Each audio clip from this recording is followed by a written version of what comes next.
খেলাপি ঋণ, মূলধন ঘাটতি, সুশাসনের অভাব, রাজনৈতিক হস্তক্ষেপ সহ নানা কারণে বিপর্যস্ত দেশের ব্যাংকিং খাত, কমছে গ্রাহকের আস্থা। অবস্থার উত্তরণে কয়েক মাস আগে প্রায় ২৭,০০০ কোটি টাকা ছাপিয়ে দেওয়া হয় এক্সিম, ফার্স্ট সিকিউরিটি, ইউনিয়ন সহ দুর্বল ৫ বেসরকারি ব্যাংকে। তাতেও ঘুরে দাঁড়াতে না পারায় এবার একীভূত করতে যাচ্ছে কেন্দ্রীয় ব্যাংক।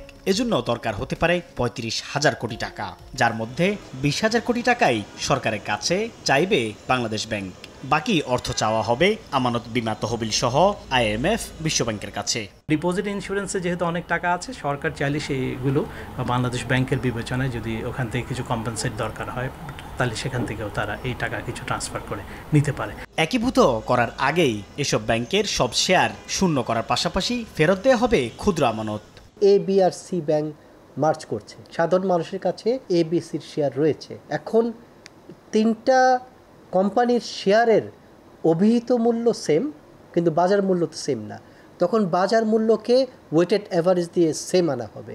এদিকে বিশেষ নজরে রাখা আরও কয়েকটি ব্যাংকের ব্যাপারেও বিশেষ ভাবনার কথা জানিয়েছেন অর্থ উপদেষ্টা।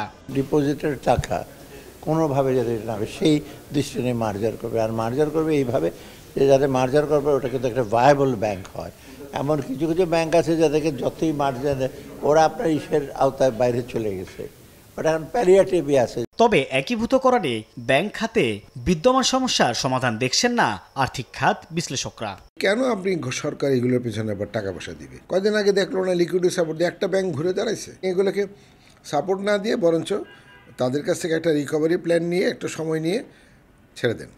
এর মধ্যে ঘুরে দাঁড়াতে পারলে পারবা, নাহলে ইউ মাস্ট কুইট।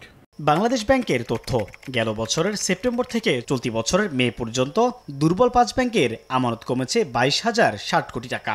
সুদসহ ঋণ গ্রহীতার কাছে মোট বকেয়া ঋণ বেড়ে দাঁড়িয়েছে ৩,৮৫৫ কোটি টাকা। এ সময় খেলাপি ঋণ দাঁড়িয়েছে প্রায় ১,৪৭,০০০ কোটি টাকা, যা মোট দেয়া ঋণের প্রায় ৭৭%।